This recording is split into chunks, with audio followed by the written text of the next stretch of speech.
Today's headline says half a century since. The subheadline says, A Touch of Geography with Illinois at the center. This article was written by George Alfred Townsend in the St. Louis Republic. It says, as we now look from some lofty place in Chicago over the level union of lakes and lands, we can almost see Father Marquette breathing his last on Lake Michigan about the time Philadelphia was settled. His associate LaSalle died 200 years ago and 200 years after Columbus arrived in Spain to prosecute the scheme of his discovery. LaSalle and Marquette stand halfway between the present and Columbus, and they precede the American Revolution and Constitution by only 100 years. When the canal from Chicago to the Mississippi was surveyed, one of the surveyors was brought up from St. Louis, a countryman of LaSalle and Marquette, to do the surveying, namely Rene Paul.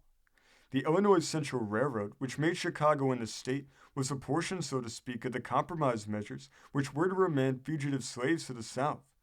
The summer will be long, and the people coming to Illinois will need the assistance of figures and suggestions like these. Almost exactly south of Chicago on the Ohio River, 12 miles below the mouth of the Wabash, formerly stood the Chicago of that day, Shawneetown. The hustling part of Illinois in the first quarter of our century was in that black pocket between the Ohio and Mississippi, where the Tennessee and Cumberland rivers flow northward and join the Ohio. I take up an old atlas of Illinois, published in 1823, and I find that all the 19 counties of Illinois were south of the Illinois River. Vandalia was the capital, and Kaskaskia, which has partly fallen into the Mississippi River, was the largest place of all, with 160 houses. Most of the counties of Illinois were named for the Jeffersonian political bosses. In 1809, no county carried the name of a Federalist except that of Washington. The counties were named Gallatin, Jefferson, Crawford, Randolph, and Jackson. But a provident hand had reached over from Confederation times and given the 36th part of every township for the support of public schools. If we look impatiently at the growth of things out west, let us remember that the year after the steamboat was launched by Fulton on the Hudson River, Illinois became a territory, and the year the locomotive engine was invented in England, Chicago became a town or hamlet. General Logan was born down in the bottom of the state, in Jackson County and in Buncombe Township. Like ex-Senator Farwell in Chicago, Logan was the clerk of his county court. From such small beginnings, Illinois has rapidly become a homogeneous state.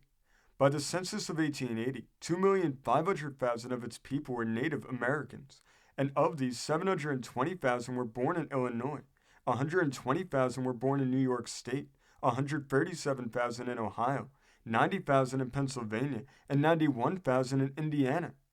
40,000 had been born in Missouri, 38,000 in Tennessee, and 61,000 in Kentucky. People are still living who remember when Galena was a more important town than Chicago. From 1813, when Shawneetown was laid out, close by Old Vincennes, that place was the most powerful town in the state for a quarter of a century. Kaskaskia, which has hardly 500 people now, once had 7,000. The year William of Orange took possession of England and drove out King James, there was a French fort at Chicago. The steamboat came down the Ohio River for the first time in 1817, only 9 years before John Logan was born. In 1822, Illinois cast 2,000 majority in favor of the introduction of slavery. In 1831, at the Black Hawk War, 2 American presidents were with the Illinois troops, General Taylor and Lincoln, and Scott, a presidential candidate, was also in that war.